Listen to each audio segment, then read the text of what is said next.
virus of the internet Oh, move the stream through is live. the Whoa. United States system of whatever it is. We are live and in living color. Hello, Michael Knight. Good morning down here in Pasadena. How are you?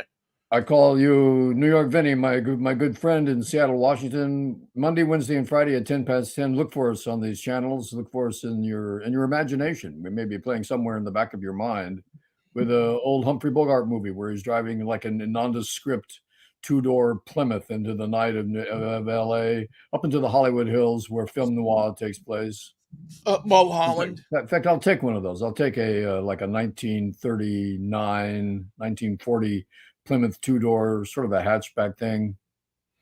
Looks Does like, it does it yeah. still have that feeling up there, Mikey? I mean, when I remember driving up there in the '60s, maybe the early '70s, and it felt like a movie Well, up there was there. so much of the scenery up there looks like a movie, but to me, it looks eminently modern. It looks like California ranch house modern. Uh, and the fascinating part about the Spanish architecture that permeates Los Feliz and all the Hollywood Hills is that even though it was built pre 1920, it's still there. It's not going anywhere. It's survived all the earthquakes, knock on wood. It's survived all the trends. It's survived all the Hollywood is crumbling. Hollywood is rebuilt. Hollywood is back. Talk. And to me, it just looks preeminently modern. It looks like it looks like the house you would build now if you could afford to have walls 4 feet thick. Those walls are 4 feet thick. Well, it made me think about it the other day. Now I notice this isn't up that far in the hills, but I saw a picture of 1679 Benedict Canyon, Who lived there? George Reeves, and two things struck me about, and I've been to that house many times. I mean, I've been there 5 or 10 times at least. That they still have not changed even the exterior for the house. Wow.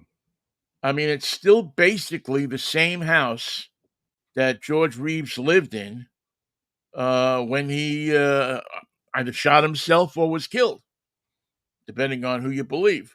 And Did the LAPD come to the conclusion that it was inconclusive? yeah, they came to the conclusion it was suicide.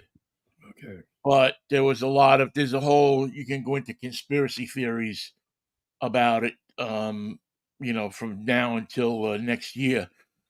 But it's just and I know that that's just the lower part. That isn't even really up when you get up into the canyon. But The funny thing about the canyons in LA, you start in LA, you go up the canyon, and next thing you know, you're coming down in the valley. What the hell happened there? Well, it's a difficult thing to describe. You got to stop or you'll leave Hollywood, and if you keep going, you're going to end up in Reseda. yeah, it's really interesting to me how many people have rebuilt their houses and put um what do you call it? Large walls around them and so on and so Oh forth. yeah. And yet Reeves' house just sits out there like a plain rambler. As a matter of fact, it struck me really funny that there was an old Crown Victoria police car Wow. parked in the driveway, and I thought that was really interesting. You know who bemoans the loss of those used to be the reporter cars as well. Yes, they were the cars for the sheriff and they were the cars for the LAPD when they still made Crown Vics. But the KFWB had Crown Vics as well. And the longtime reporters who had to drive Ford Explorers and then later sort of a weird combination Chrysler van, and then I don't know what the hell they drive now, always hated everything because nothing compared to the sturdiness and the look and the delivery that you got every day when driving a Crown Vic to cover the stories of LA. Never knowing where you were going, never knowing when you got there, how long you'd be there. They called click, click, click. I remember once I was covering Kobe Bryant, a brand new kid. It was the first time I'd ever seen him in person. He was cutting a ribbon somewhere and doing some community service. And the walkie-talkie goes click, click, click, night, night, night. stat, get in your car. Running gun battle was going on in one part of downtown LA between the sheriff and gangs. In fact, we never got the entire full extent of it. We covered the story, and I got to the place, but it had covered so many blocks that the actual site of the crime scene, the actual where it happened and how it happened, was a little foggy that day. But that's what'll happen to you when you have to jump in your Crown Vic and go across town to cover a running gun battle. Well, those Crown Vics were like trucks. Yeah, I mean, they were, for all intents and purposes, it was a truck set on a truck chassis, set on a car, set with a car body. But I really. mean, that thing would do everything. It would tow something. It would, go through muck and mire. It was just a tough, tough, tough car. And So the here's police edition ones, yeah. the police interceptor ones, were even better because they went faster. They had more horsepower. They were built with certain things in them that were more durable, that made the car more durable. No, there's guys right now that buy the old ones and they rebuild them You probably sell them for a fortune to and news sell them stations. for a fortune. Yeah, You know, it was just the funny thing about the Crown Vic is in LA, even though you see a lot of high speed chases, for the most part, you're not going over 25 miles an hour because in traffic and in the streets, you can't. So you need a car that's going to run every day in hot weather, in cold weather, in LA weather, and hold up just to the regular drive and go, stop, slow down, go, stop, start the car, go the car, jump in the car, let's go in the car. The wear and tear that takes cars apart doesn't always happen at high speeds. And the Crown Vic was just a reliable news wagon. yeah, it was, and they were used for everything from police cars to taxis to sheriff cars to coroner cars. I mean, if there was, it was the ultimate commercial car. What happened to it? They just stopped making it.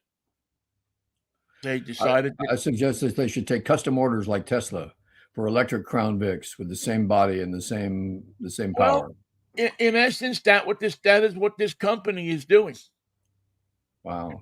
In essence, this company is saying, if you want a Crown Vic for your police department, we'll go out and we'll find a decent, in shape one, and we'll rebuild it nose to back, And you're going to love it. and it'll be just like your old Crown Vic. We'll all new wire it. It'll probably cost you as much, probably more than a new police car, but we'll put it together and we'll send it to you. I remember when the CHP converted to smaller cars, but they had all the same equipment in it. Yeah, They had the computer and the shotgun and the wall between you and the passengers, the back seat, and all the stuff in the trunk and the interceptor engine. And by the time they finished, there was no room with a guy with a gun belt on and the Kevlar vest to put the thing in reverse and find out where the hell he was going. it's true. It was true that I remember they went from we didn't have Fords for a long time in New York. We grew up and had Plymouth police cars, The black and green ones black, and green, and white. white. Yeah. But even after that, even when they came out with the new color in '72, those were still Plymouths. They had Plymouths in '74. They had a couple of Pontiacs. Oh, just a couple?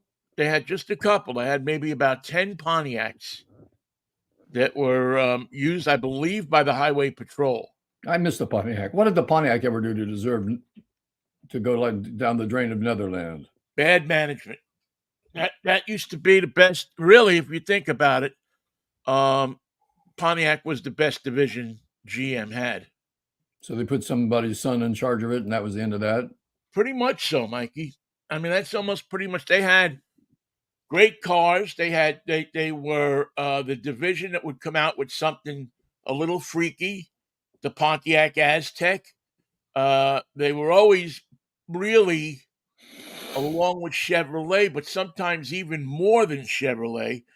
General Motors Performance Division. Aha.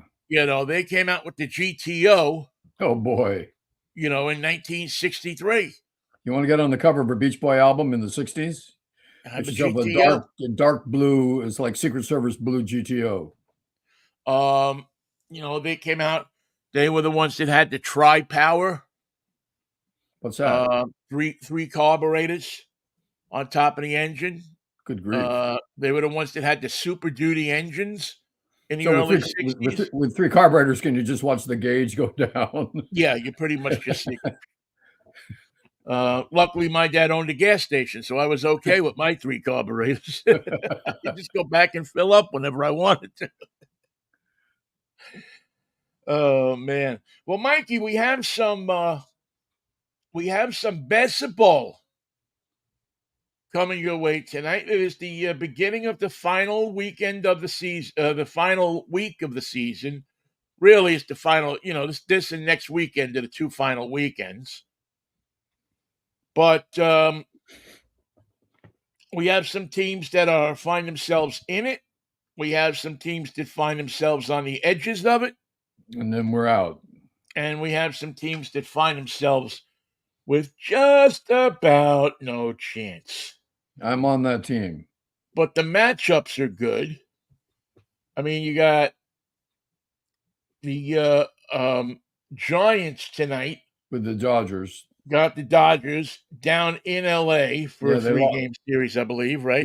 we tied it up. It was 2-2, and then they scored like 5 runs in the eighth inning, and we lost it 7-2. You have the Twins, who are pretty well ahead in the Central. Houston sees Kansas City, and Texas is here. So the Mariners pretty much have their own fate in their hands. Well, Uh, Bruce Bochy and the Texas team is a team that I've always hated, but Bruce Bochy I love. So I have mixed feelings about that. But I want the Mariners to proceed with caution, but deliver the victory, and it's up to them. It's really up to them. You can take a page from my book where the Giants are so irrelevant. More people watch 49er football than watch the Giants, of course, from last night. But right. more people are watching Colorado football than the Giants from last night. They have played themselves into irrelevance, and it breaks my heart because I don't see a solution for a team like that other than house cleaning, and Well, that can include we just don't have the guns to play with the Braves or the Dodgers. We if you don't have that power, if you don't have that lineup, you can't compete. well, you see, I look at it probably a little bit differently. I always think that if you can get in it and you have some pitching, Yeah. you can do something, but you got to be able to get in it. So the Mariners, I look at, and they're 10. They're a half game behind in the division. So are the Texans. I mean, it's a virtual dead heat here, you know. And And that's Seattle plays good next for week. baseball. Yeah. So these games are all important. I understand they're almost all sold out. Um, Mariners have helped themselves a little bit. Houston is 4-6 in their last 10. The Mariners are 500 club right now, 5-5, but they've won 3. They had a horrible earlier part of September, but they seem to have dragged themselves out of it. And Julio has been apparently A on a tear. tear, and he's fun to watch when he's doing that. And then you got the Texas Rangers, who are in the same exact place as the Mariners. They've got potential. That's what I look at the Rangers. They have potential to be just about anything they want. Where other teams can't seem to get out of their own way. They can't overcome their own deficiencies, even for a game or two. Can't put together a win streak. And you need to, right now, that's what you need. You need to win them all. Well, yeah, you need to win. You need to win every game. Baltimore is in, which I think is the quiet story of the year. The quiet storm. Quiet story. Yes. There's I hear everything in terms of radio formats. I'm sorry. yeah, Baltimore just is really is a great story. It's you hope that they're going to do something in the postseason because it's always been a favorite club of mine. The Twins are pretty much got control of their division, and then Houston is on top. But in the West, I mean, when you think of how it was 3 months ago with Seattle, is like 15 games behind. Yeah. I mean, they've really, whether they win or they lose, you got to give them credit. Although people aren't going to give them credit because they're expected to win this year. They're expected to build on what they did last year, and they're. I think for the Mariners, winning the division is the best ticket for them. If they got to go on the road and do another one of those 3-game series. Let's do it because I don't have a team in the run anymore, so I'm going to have to become a Mariners fan. See if I can find some of my Mariners hats. I believe most of them have come apart as a result of age and disuse. And then you have the disgusting Dodgers who clinched here. The Braves have clinched their division. And another team that everybody kind of likes, the Cubbies are Milwaukee's in the driver's seat for the division. It looks like, but the Cubbies and Cincinnati, Well, tough teams. both tough teams. I almost root for Cincinnati because I know David Bell and I know he's a good guy, former Mariner. He was here with us back in 2000 and 2001, and a real old time kind of baseball player. Yeah. I remember I was doing a show once and he was running up first base, and his shirt was flapping. Like the old timers when they used to run the shirts when they would wear them loose. Right. And I just remember saying, "There goes David Bell up the line, and the shirt a flapping. He looks probably like his grandfather Gus, you know." And he grabbed me after the game, or the next day, I think it was actually. And he said, "Hey, Rick Riz told me what you said." And he said, "I really appreciate it." I mean, that was a great comparison. Compare the guy to his grandfather. So it's Imagine having that much baseball in one family.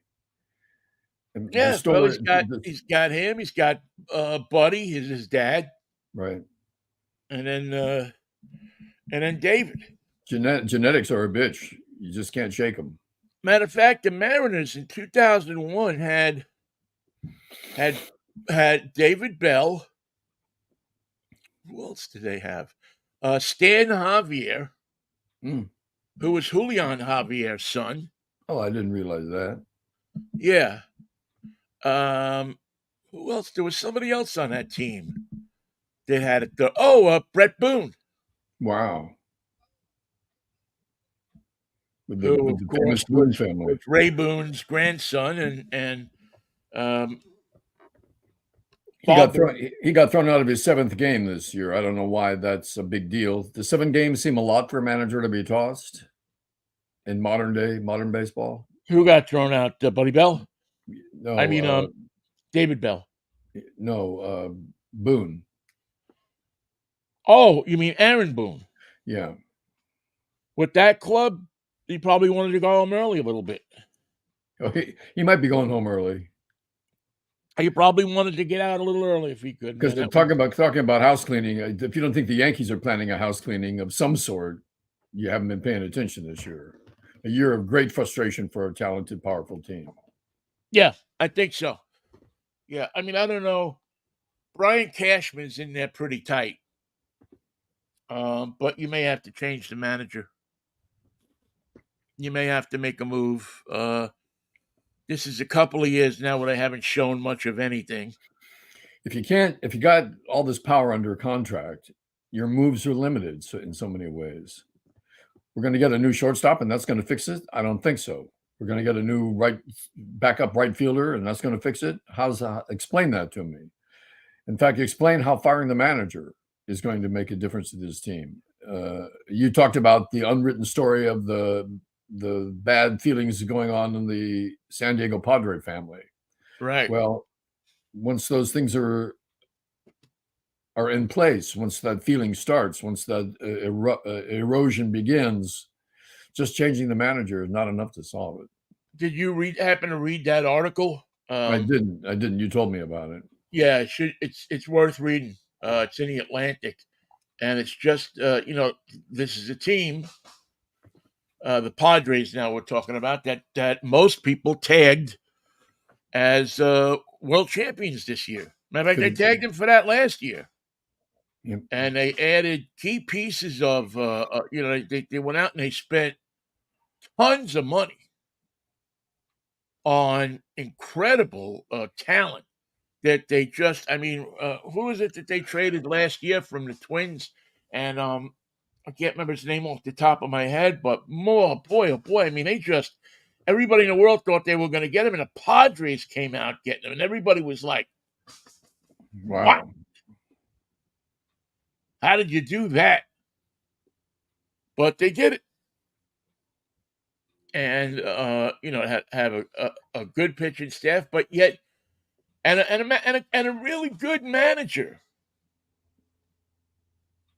I mean, that was the other thing that I think people. Well, how come in the article? How come Bob Melvin, being a good manager surrounded by talent, where's the friction there? Is it the front office? I don't know.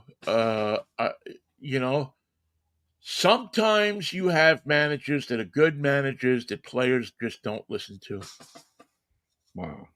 They're good managers, and it's the wrong mix in the clubhouse. I think that was the case with Lou Piniella in Chicago. Great manager, but he had a young enough club. There wasn't enough veterans on that club, I don't think, that would listen to him. And the stuff that he did to motivate people was lost on them. Today's ball players, as you know, is very different than the old types of ball players. Guys like Buck Showalter, I think sometimes have a hard time managing. And that brings us to this business of leadership and the mystique around it.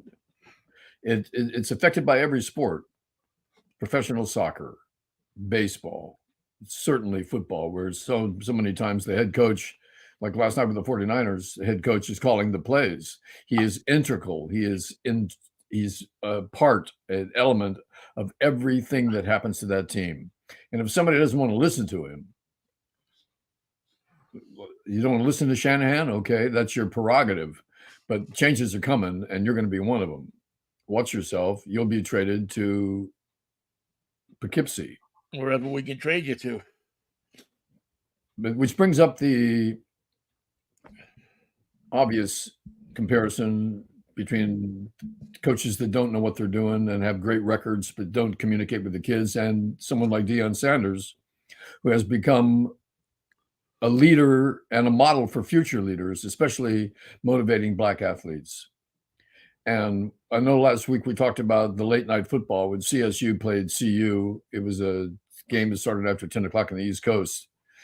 It broke ESPN's records for most watched late night football by 4 million viewers. And it didn't start until 10 o'clock on the East Coast. Wow. Where it was a record-breaking game that should have delivered what what ESPN would usually deliver for late night football early in the season, which would have been no viewers from the East Coast, some viewers in Chicago and the mountains, most of the viewers in the Pacific. But as it turned out, because of who was playing and the buzz around him, the records for the most watched late night football game for ESPN were shattered. And now, as a result of it, Colorado, comes west, I should say, to Austin Stadium in Eugene to play the Ducks, and it's going to be the number one game on the 12:30 game for ABC this week, as Yeah. people are voting with their wants, and what they want is to see, of all things in the world, Vinny, Colorado football. And I mean, this is when the guys on the basketball team used to be bigger than the guys on the football team. It's a sea change that can't be measured. And the worst thing that could have happened would be that the prognosticators have said, well, Deion Sanders has had a great run. He's 3-0, but now he's got to play Oregon and USC back to back, and he can't win those games. That's all he needed to hear. That's all that team needed for motivation. You're going to play Oregon. You can't win that game. Now, whether they win or not, I can't tell you. But I do know if you want to motivate the Colorado Buffaloes at this point, just tell them They are no. going to be motivated. Yeah. Yeah. I mean, listen, give Deion credit. He knows how to motivate his team. He knows what he has there, and I think Oregon is going to have their hands full. And Oregon's a great team. Oregon's a good team. USC is even better. Right. But that's not the point. And it's not a team that you go into their house and beat them. It's a loud place for people who visit Austin Stadium. It's not a place where you go in and say, gee, well, we're just going to take these guys on. And, it's, I mean, Austin is a place that, yeah, it's not a pretty place. And it's going to be chock full of Buffalo fans. Probably. It's going to be chock full of media from all over the place, not just national, but international, because Deion Sanders is an international star. He made the front page of CNN's feed this morning, not because he was winning, but because of the way he leads and attracts black talent. And they said, another thing about Deion that never occurred to me, he doesn't have his filter on for white folks. Right. He doesn't put on a filter just for the white guys. Right. He talks. Well, he's always been like that. I mean, Deion's never been a guy who I think has put on a filter, except maybe in some of the commercials he does. But in his, in his life, he doesn't seem to be somebody or feel the need to put on a filter toward any white, black, or anybody else. He's Deion Sanders. He made his bones. Yep. He doesn't have to be anybody else. He doesn't have to pretend to be anybody else. He's Deion freaking Sanders. He's got his rings. If he wants to coach, he's going to coach the way he wants to coach. If he wants to, do commercials for some insurance company, he's going to do the commercials the way he wants to do them. If he's going to speak at a dinner, he's going to do. You know what? He had the trouble early in his life, and he learned from it. And he learned probably the most valuable lesson of all is that if you want to be you got to be a good you. Yeah, you have to be humble about it. You can't be a crappy you. Right. Yeah, it's true. If you're a crappy you, you're going to get nothing. But if you're a good you can be what you want to be. You can put on the act, you can put on the airs, you can put on what you want to put, as long as you are nice to people, as long as you, and from all of the things I've ever heard about him, after his first couple of years in the league, who has a bad word to say about him? He's a winner. Yeah, he wins everywhere he goes. You can't find anybody that has a bad word to say about him, and he's succeeded at everything he's done. He succeeded at, he went and played baseball. He succeeded at baseball. No. Superstar level, but he played the game. Right. Two-way star. Yeah, he succeeded at being a two-way player because that's what he wanted to do. He used to finish a baseball game, take a jet, and go play football. Yeah. He has succeeded at those things that he wants to do. And people used to knock him for it. Of course. And I think you find out in time that you don't knock somebody for that, that it was really one of the, he was really showing you that he's got something that most people don't. Just had it. And still has it He in his own way. has something that most people don't.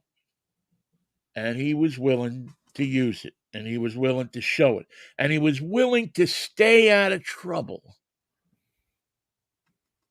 Early on in his career, yeah, he got some trouble doing some stupid stuff, but there's a lot of people that do that. But Dion was able to get past that and become a true athletic superstar. I mean, everybody talks about Bo Jackson as a great superstar. I think Deion Sanders ran circles around Bo Jackson. He had a longer career. Had a longer career. He did more things. He just, Bo Jackson now is working the chicken circuit, Signing footballs. signing footballs. Deion Sanders got 100 young men under him trying to go out there and win a game every Saturday. He doesn't need to do it. And he did the right thing this week in a political way. I don't mean politics. I mean in a political delivery of what the right thing to say at the right time. His superstar defensive back and two-way star, a guy who's a wide receiver and a defensive back and plays snaps on both sides of the ball straight through the game, got hit illegally, unsportsmanlike conduct, lacerated his liver, will be out for a couple weeks. Deion said to the people who phoned in death threats to the player and his family and the school who was involved from CSU, deadly hated rivals. He said, that's not the right way to do it, and that's not the way we're doing it here. I hope nobody who's a Buffalo fan was behind these threats. This kid was just playing football, and that's what happens in football. He made a mistake. We write it off. There's nothing personal involved. I've forgotten about it. The player has forgotten about it. We want everyone to forget about it. That's the game that we play. But we don't play revenge after the fact with death threats and personal threats against a person who is just trying to play football, who just wanted to be the best player he could be. And it's a tough game. And ask Bronco Nagorski. Ask anybody. Ask Dick Butkus. But you see, yeah. Michael, that's where, and this is where I don't know how we fixed it. And there's sometimes when I don't want to say I feel responsible for it because obviously it's not me and you. But where did we get to the point where we make death threats against college kids? 2016. That's how it began. Where do we get to the point? No, see, it happened before. See, in sports, it happened before that. I am a firm believer that sports radio, the traditional type of sports radio, where we hear just one guy standing there and he's saying this guy is no good, and that guy is no good. And I mean, I don't know if you remember when we were doing the ballpark thing, but there was this councilwoman over here, Maggie Fimia. And because she wouldn't vote for the stadium, she was getting all sorts of death threats and all sorts of threats against her family and everything like that. And I remember having to go on the radio one night and say to people, folks, calm down. This is not what we do. We don't threaten people. We don't, threaten death, death threats. It's a ballpark. We want it, but if that's the way we got to get it, you don't want it. We don't want it. If you got to go and threaten people, I mean, this is the type of stuff that you move away from New York for. But it seems now that our whole society has become like that.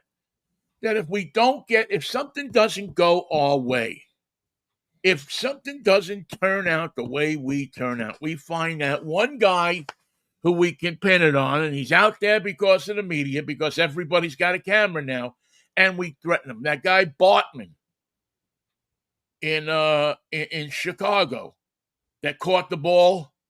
Oh God, that poor kid. I mean, that kid wasn't doing anything that any of us wouldn't have done.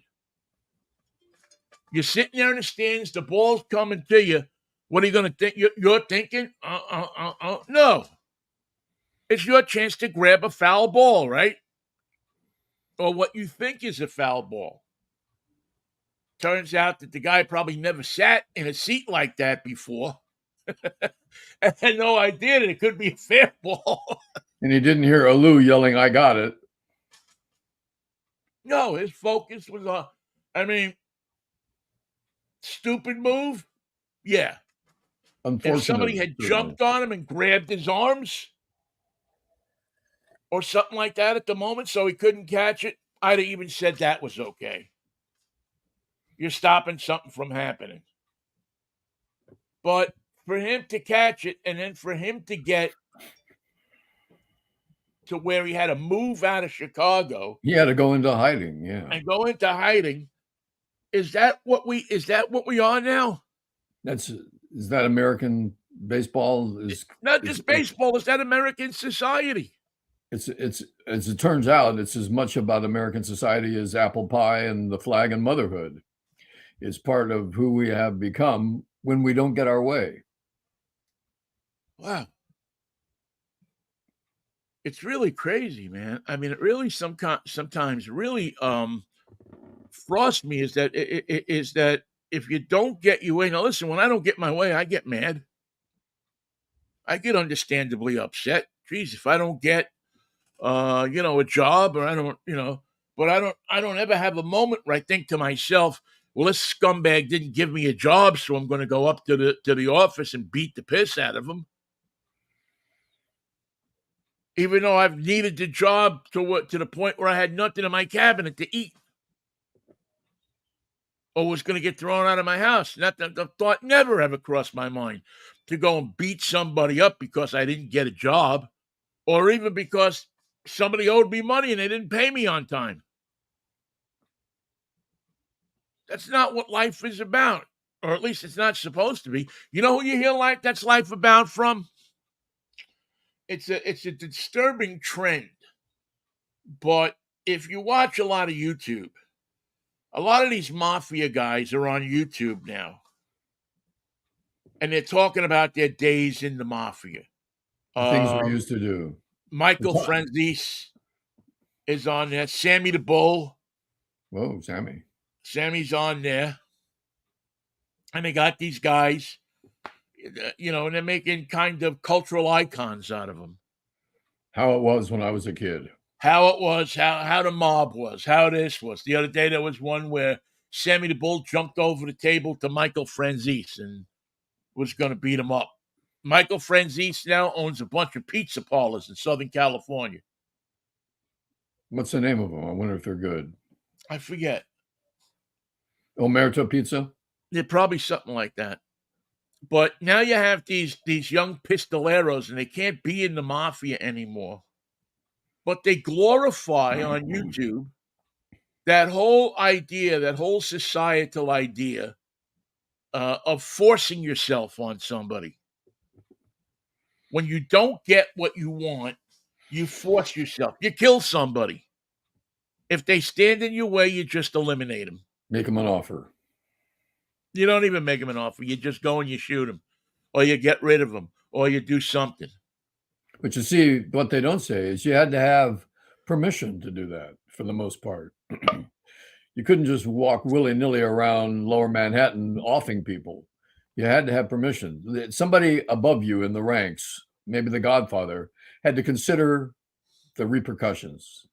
Yeah, I see what you want to do, but what you don't understand is that would make something else happen, and I'm not prepared to do that.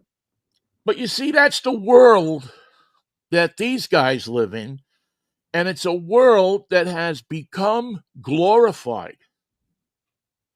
to so many people, not just through the mafia and these guys, but you don't like the election, go shoot the governor. Get rid of all the people who counted the votes. That's the problem. They counted the votes wrong. You counted the votes wrong. You don't like the election, smear a couple of the election workers, make their lives miserable, like they can really do something about it. Right. Or that even after doing that it changes anything for the next election. It doesn't. I'm telling you, as an election worker, there is not a lot you can do to change the count of votes. No. We don't have a magic switch. There isn't a button that, I explained it to people many times. There's only one way that you could screw things up, with the voting machines, and even then, it would get caught when you got to the larger board of elections. Something's fishy here. Yeah, this doesn't look right. Yeah, it's a system that it gets performed, then it gets audited, then it gets audited again, and then it gets audited a third time.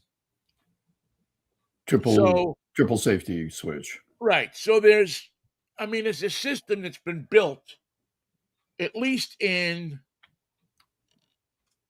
states where people wear shoes as a regular course of nature. That leaves Hawaii out. Yeah. That people will be able to, these votes get audited. And in the old days, could you hanky panky? Yeah, I would say that you could. But what I've seen from the voting machines that they have now, and the people that go down there, and the daughters of the revolution who man the polls, it would be extremely hard to change a district. I'm not saying it couldn't be done,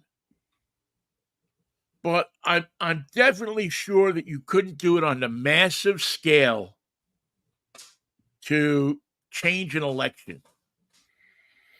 Of course, the theory is in Chicago, there's a garage somewhere on the loop full of votes that never got counted by anybody.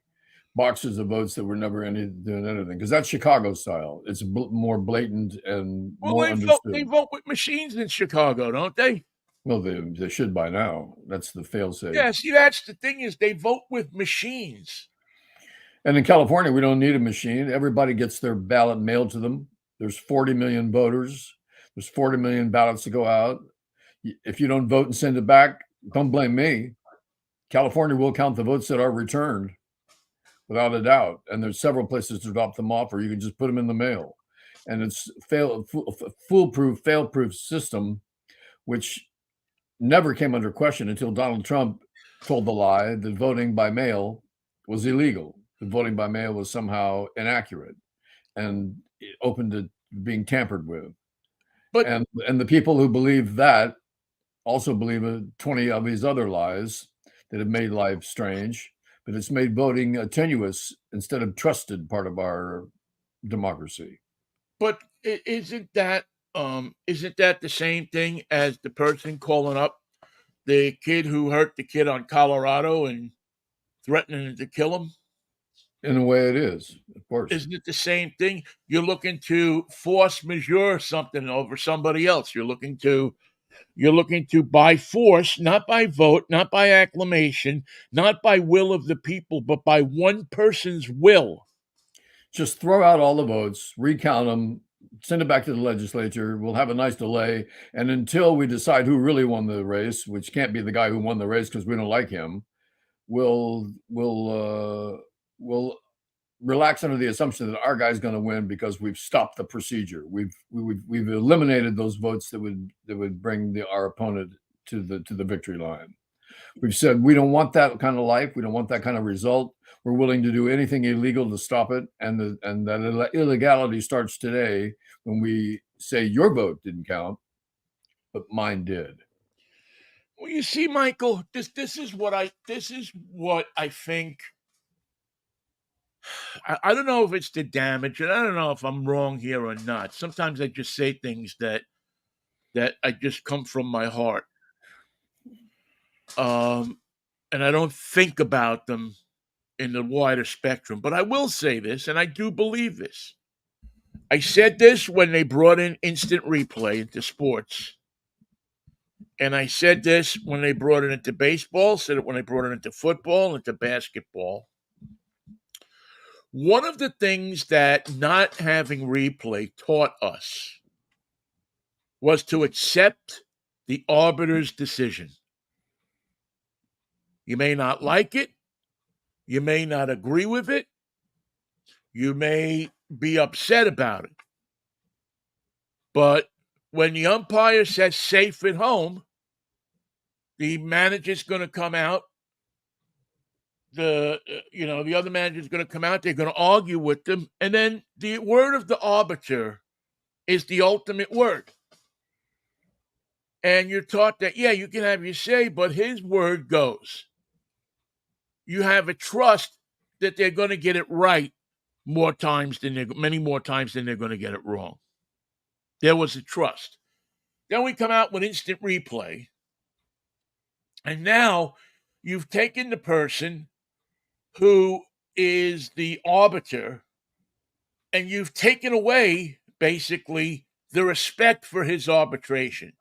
Well, we've taken away his opportunity to get it wrong. Right, but we've also taken away a trust in that arbiter that he was going to get it right, or he was going to get it right a majority, an overwhelming majority of times, and that if you got it wrong, that you learned that you could live with that. That you had it may be, what was it in '86? There, what was it, '86 or the Dodger pitcher? His name is escaping me now. With the bad call, Denkinger, and the umpire, Don Denkinger's call, where he was clearly safe, and Denkinger called him out, I believe. But you learn to accept what authority said. Umpire's the authority. Said he's out. You may not like it. You may even see that he's wrong. They may show it 10,000 times on that night's news that he was wrong. But he is the law, and the law is not infallible. But we don't have that anymore. Now we have a system that goes back and checks everything. And so the respect now for the law and that we were taught when we were little kids has eroded. It's not about the arbiter. You don't have any respect for him anymore. What respect do you have for an umpire? You got it wrong. Last week you blew a play. Week before you blew a play. I don't know. Maybe it's nothing. Maybe I'm just talking out of my butt. But I definitely see the respect for law, the respect for I want to get it my way, or else I'm going to do what I got to do. And if that means going down and punching some kid because he punched the star player on the team, I mean, we've lost respect and we've lost self-restraint. And the two are different. The two are different, but if they go hand in hand. If you lose one, it's not so strange to lose the other. Yeah, it's two things that I always thought went hand in hand in sports. It's what attracted me to sports, because I always thought the sports was fair. Not always right, but it was fair. And if you didn't get it on this one, then you'd get it on the next one. Plus, one of the great elements of sport is something happens. You get a decision. The 49ers either win or they lose when they play the Giants. There's no middle ground. In 2 hours from now, we'll know who won. But in 2 hours from now, we're not going to say it appeared the Niners won. How? Well, it seemed they had more runs. It seemed they had more points. It seemed like they had the edge physically on the Giants. And what was the score? Well, we're not going to deal that right now because nobody won the game. But I would say that just going over the tapes, I would lean toward the 49ers. Well, what was the final score? Well, let's not get into that. Let's not make this a winner or loser thing. What's the perception? What's your feeling about it? And that doesn't happen in sports. Something happens. Somebody wins and somebody loses.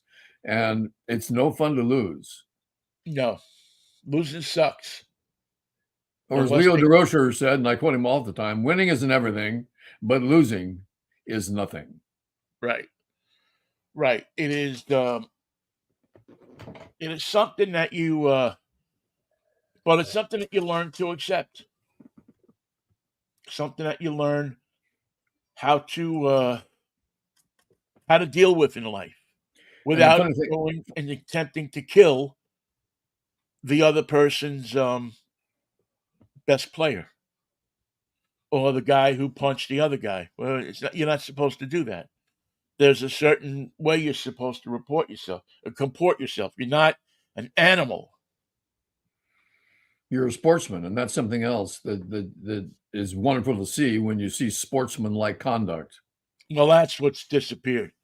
There's nothing there's still some of it. Yeah.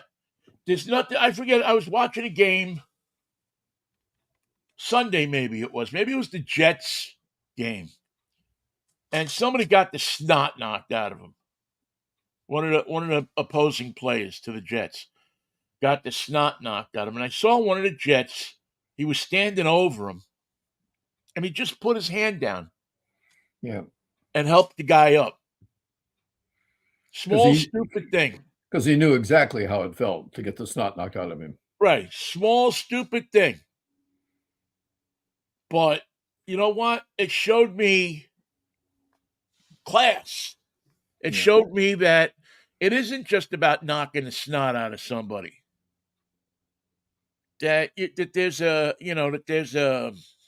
code. A code, yeah, a code or something. And I just always, when I look at that stuff, I say that's sportsmanship. Is what we need to bring back, not just on the field, but off the field as well. The way we act toward each other.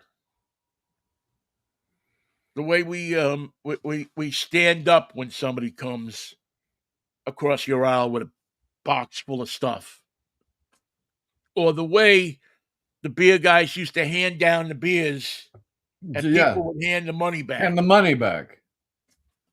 Fascinating. Now, where does that happen except in baseball? And I don't remember ever a beer guy sitting down the end of the aisle, standing up and looking through the aisle for his money. No.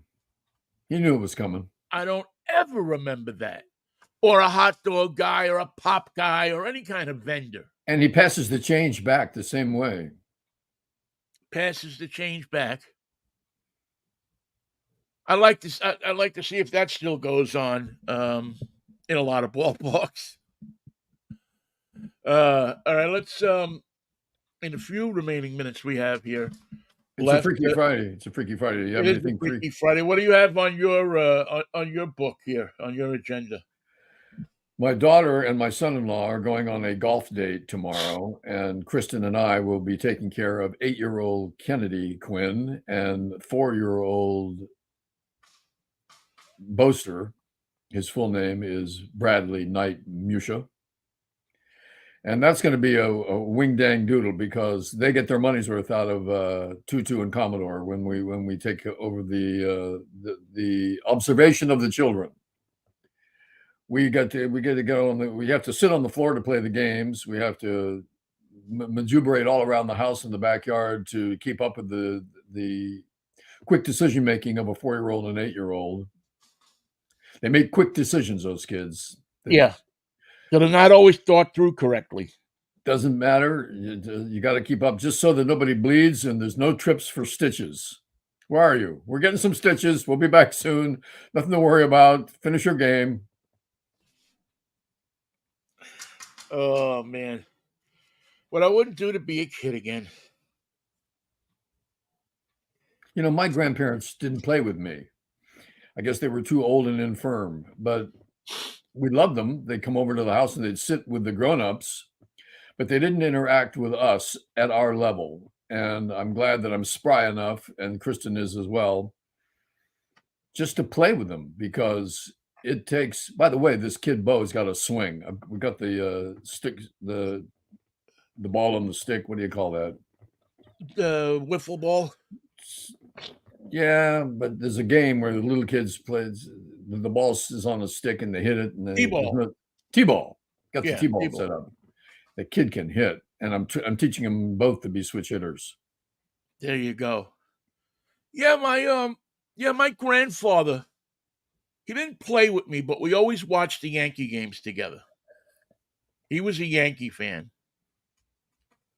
And so he'd come home from work. He worked at Con Edison. And he'd come home at, 4:30, 5 o'clock in the afternoon and go upstairs and wash up. And, he was a Kelly. So, he'd have his dinner. And my grandmother would make him dinner, and then he'd yell down the stairs, "All right, Vinnie, dinner's over." I miss the opportunity that I had as a kid to talk to my grandfather about what he did. Yeah. He played professional baseball. Oh, He was a pitcher, and I never asked him a question about it. I was just too young. I was in the 7th grade when he died. So the level of questioning that I would have given him would have been, I mean, he would have seen me coming and go, "Oh God, not more questions about baseball." But what was it like he was a pitcher. What was it like for a pitcher? You guys never had surgery on your arms. What happens when your arms get hurt? Your arm had to hurt. she got a new job. Yeah, you don't become a pitcher anymore. You're a relief pitcher. That's what the guys with bad arms were. And so the travel, the camaraderie, the toughness, they weren't above sharpening their spikes in those days, as you know, Vinny. Right. Right. And it was a completely different game. And I asked him never one question about it. I do remember, however, standing in front of the house, and he would bounce a tennis ball to me, and he put a spin on it so I couldn't catch it every time. He says, "Here we go. I'm going to bounce it right here, catch it." Bloom, and it would go that way. Bloom, it would go that way. He could throw the screwball. And I never said, "Hey, what was it like when you were throwing real balls? What was it like when you were in the league? What was it like when you were coming up in the Yeah. minors? What was it like when you were going down in the minors?" None of that ever came to fruition. And then beyond that, I didn't know at that time that my grandfather was half Ojibwa Indian. His mother, my great grandmother, was pure blood Ojibwa. And I never got to ask about that. I never got to ask him about the life and about the language and about the traditions and about what he went through, because his nickname was always Chief. Right. Well, that's not a nickname for a man. That's a nickname for an image. His real nickname, because he loved cats, was Kitty. That one stuck. He was Kitty his whole life. From a young man to an old man, he had a cat that no one else could deal with. That was a one-man cat named Naira. Not even a pretty name for a cat. Nobody in their right mind would mess with Naira, but she would sit on Grandpa's lap, and because he was a one-man cat. But I didn't get to ask him about where the name Kitty came from. It just seemed natural. I never asked him any of those questions, and it breaks my heart that the youth is wasted on the ignorant. I didn't know, and now I'll never know. And it's just that's just the relationship we have with our grandparents. Yeah, it's my grandfather actually passed away when I was 10. Passed away in 1965. And the only reason I got to ask him probably more questions than normal is he lived with us. We had a 2 apartment house, and he lived Right. upstairs with my grandmother and my aunt. And so every day when he came home, I would see him.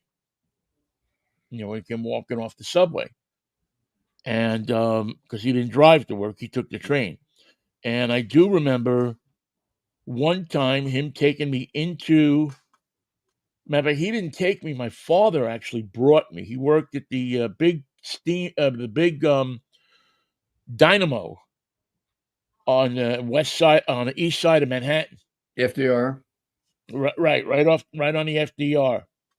And one time my father brought me there and he took me through the plant. I had to be 4 years old or something. In those days, you know, you could Sure. take, and just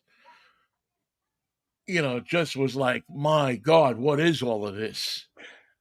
And it was those huge, at that time it probably was still the original Edison dynamos. Thomas Alva signed off on every one of them. Yeah, still probably the original generators. And I got to go, I guess, probably about 1963 or 64, something like that. But you know what? You really didn't talk much when the Yankee game was on.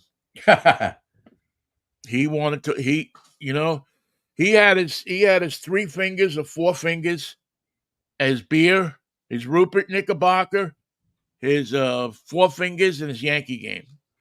And he wasn't just watching the game, he was watching the game. He was watching the game on that little TV, that little RCA TV with the doors that opened up. Yeah. And he was watching that thing as intently as if we were watching a 50-inch color. And to this day, I mean, it's amazing. And then he passed away, and I had a million questions for him too. Yeah. At least I got to spend that time with him and everything, but there was a whole much more bunch of stuff I wanted to know about him. He was an interesting cat, a drunk cat, but still an interesting cat. And that was because as much as my father gave me my love of baseball, my grandfather, Walter, gave me a lot of my love of baseball because my father was working. My grandfather would sit there with me every night and watch the game. Except that my father said I wasn't allowed to watch the Mets, that I wasn't allowed to cheer for the Yankees. I could watch them. You could watch them and you could keep an eye on them. Keep an eye on them. But you remember, you're a National League guy. Okay. So I saw Maris and Mantle and all of those guys. Tom Tresh. One of the forgotten Tony names of Yankees. Brubeck, Yeah. Bobby Richardson. Joe Pepitone. Elston Howard. Elston Howard behind the plate. Although my grandfather didn't like Elston Howard. No. He was a Kelly. Yeah, he was a Kelly. He didn't like Elston Howard. He wondered what he was even doing in the league. But, people thought differently back then. People think differently today. Yeah. It's funny. I never looked at Jesse Gonder when he was a Met and said, this guy doesn't belong. Well, it's always funny. Both my father and my grandfather, both my grandfathers and my father always had that going for them, that they didn't like the black ball players. Well, I got into baseball when the Giants came to town in 57, and it didn't take me 5 minutes but to love Willie Mays. Now, Willie Mays had some problems moving to San Francisco, which no one likes to talk about because San Francisco is supposed to be the bastion of liberty and liberal ideology. But he wanted to live at out in the nicest neighborhood of Seacrest, isn't it? Seacrest, I think, yeah. Yeah. And he had great difficulty moving into that neighborhood and eventually ended up moving down, I think, to Hillsborough. Yeah. But I was a kid, so I didn't know about that. I didn't care about that. What I knew was that the Giants had come to town, and I had a baseball team all of a sudden, and Willie Mays played center field for my team. Now, if you want to love a black man, it's your choice. But I loved Willie Mays then. I love him now, and he's an old man that probably hasn't got much time. But the point being, baseball and Willie Mays to me came into my life at the same time, and there was no doubt in my mind. My devotion to him was total and complete, and it never occurred to me that I had these feelings and this loyalty and this zeal for a black man who played baseball. It just never occurred to me that those were opposite points of view that couldn't be reconciled. Right. That's the What's great wrong thing with about him? sports. That's the great thing about sports. Yeah. What's wrong with him? I mean, he runs and jumps and catches the ball just as fast as anybody else on the team, and even Faster. better in some cases. But Yeah. I remember that Elston Howard was catching for the Yankees, and Jesse Gonder was catching for the Mets, and I could never understand, my grandfather not, you know, and Elston Howard. I mean, it wasn't until '57, I think, right, '56 or '57, until the Yankees got a black player. Right. I mean, Boston was the last team in '59. If you can believe that. Pumpsy Green, who actually did time for the Mets as well. But that was the thing. That was the difference in those days, too. I mean, we forget one of the differences in baseball was that the National League had just a ton of black players. They brought in every good Negro League player they could find, and they put them on teams. The owners in the National League didn't care what color they were. American League teams, I mean, you'd have to run numbers to see percentages, but I would bet you that there were a good percentage less of black players in the American League than there were in the National League. And that's probably, Vinny, as we know how the owners collude on so many things, that was probably one of those so-called gentlemen's agreements. Well, we're not going to let them in. We're going to keep them out. And we are in agreement on this. We have a pact. We have a deal in place to prevent the black players from coming to the American League. Let the National League mess with that. That's not our way. That's not our belief.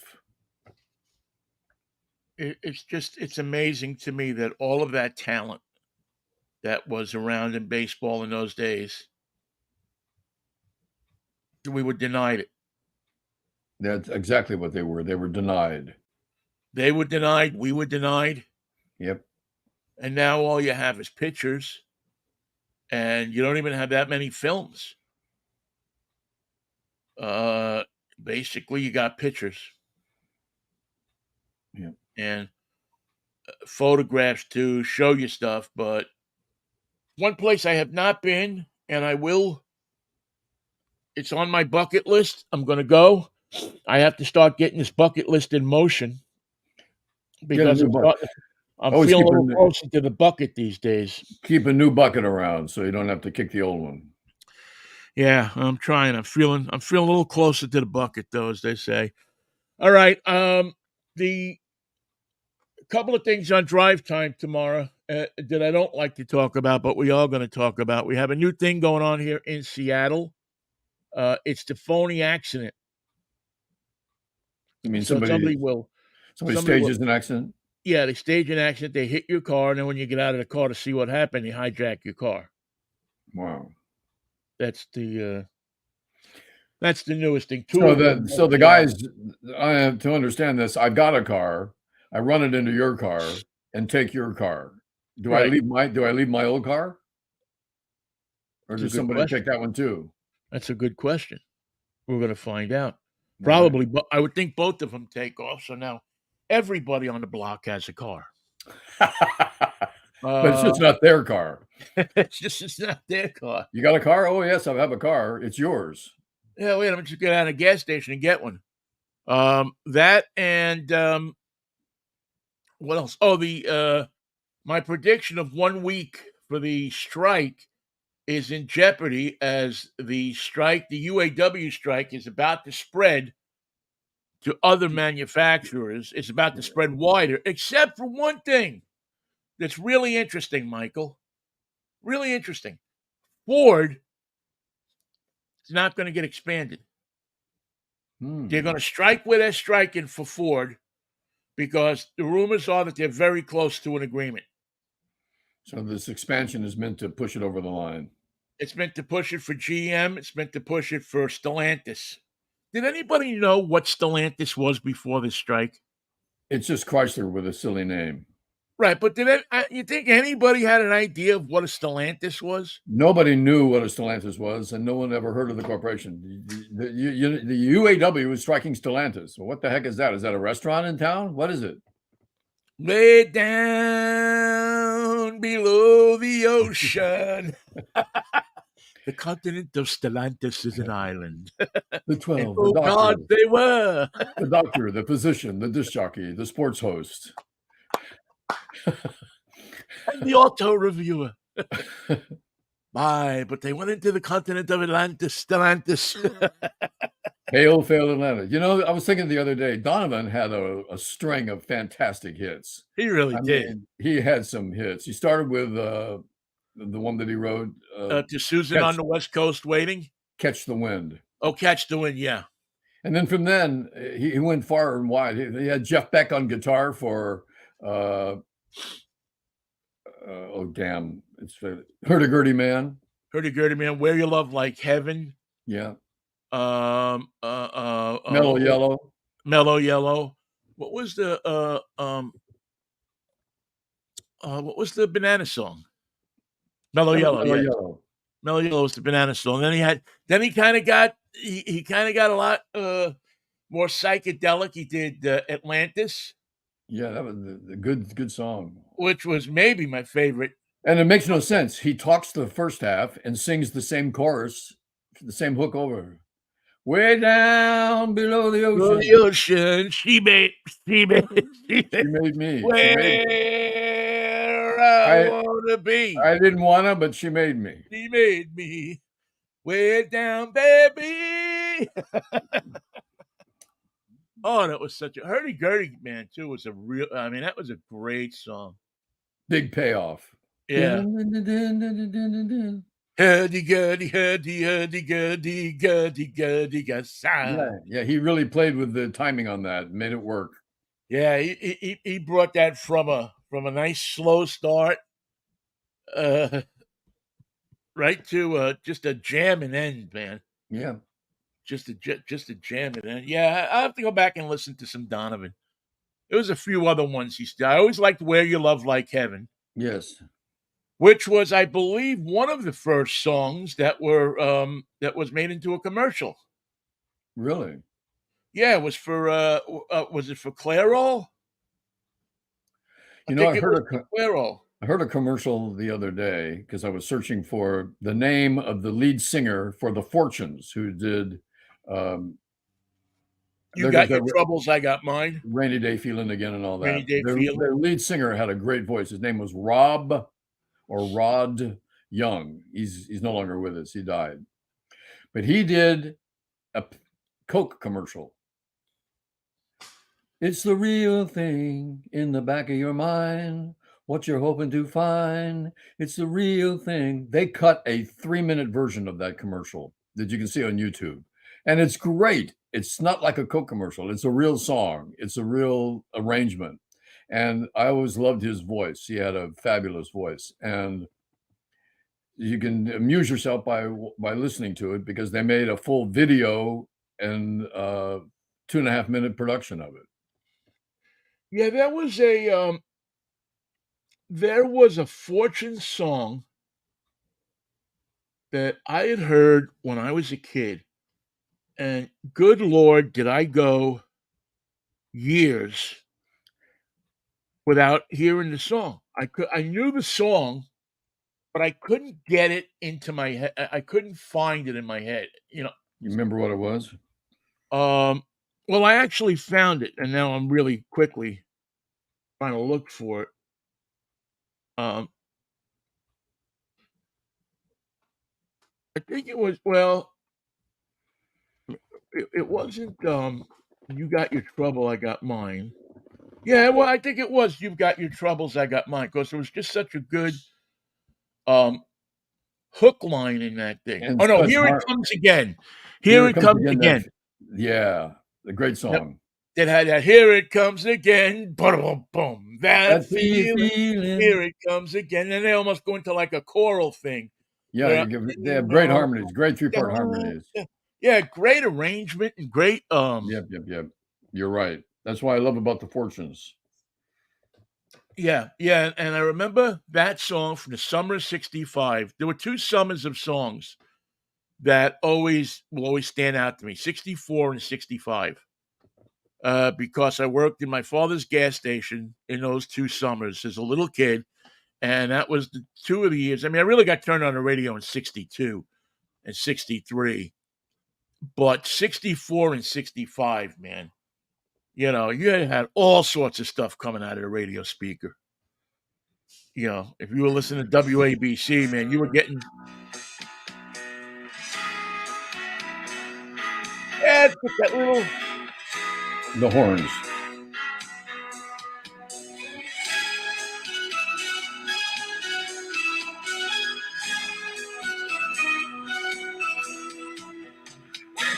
I see that girl go walking by. I know I shouldn't cry. Can you hear it? yeah. Here it comes again. That feeling, here it comes again.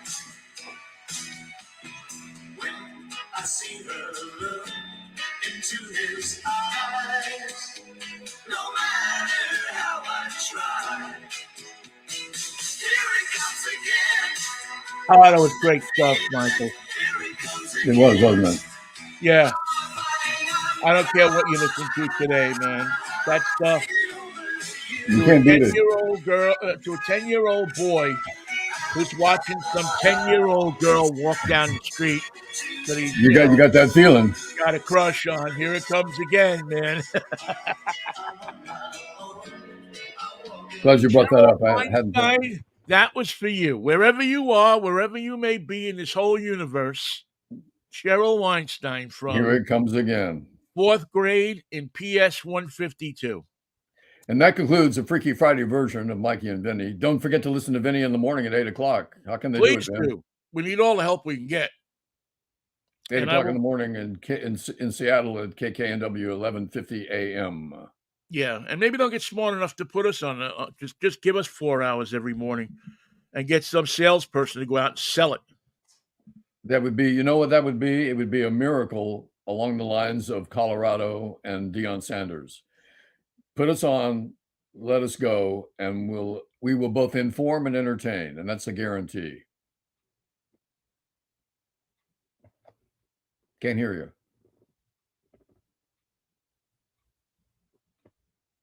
Can't hear you. Here it comes again, that feeling. No. It was weird. You just cut off.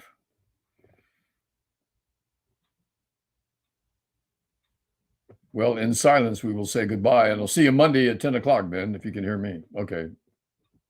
When I see that girl come walking by. Testing.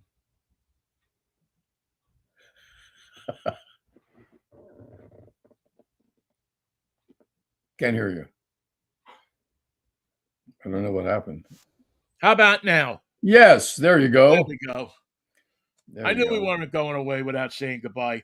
Yes, anyway, for Cheryl Weinstein, wherever you are, that's for you. That's your dedication of the week. And there will be no charge, Cheryl, as usual. No charge whatsoever. No charge. I'd love to see how you turn. You get that thing where you want to see how people turned out in life. Yeah. Like you think of somebody from your past and you go, geez, I wonder what the hell ever happened to that person. And then you can't find them on Facebook and you go, damn it, wouldn't you know it? Yeah, and they're either dead or smart enough not to be on Facebook. A little of both, probably. Oh, we got a Now nice that, big Chevy pickup truck to talk about tomorrow. Not a Chevy, a GMC pickup truck oh, to talk about tomorrow, too. A okay. GMC.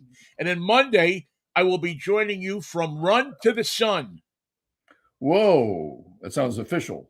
down at the Alani Casino in South Washington. Okay. So we'll be Okay. doing a show from down there. So be ready. I'll see you Monday morning. See you Monday morning if the Lord's willing. The creek don't rise, Pally. Have a good weekend, Ben. Peace, love, and Manischewitz, Mikey. I'm telling you, it's some kind of wine. Oh, Some wait. kind of wine. Big Jigger would say, it's some kind of game. Thank you for listening, everybody.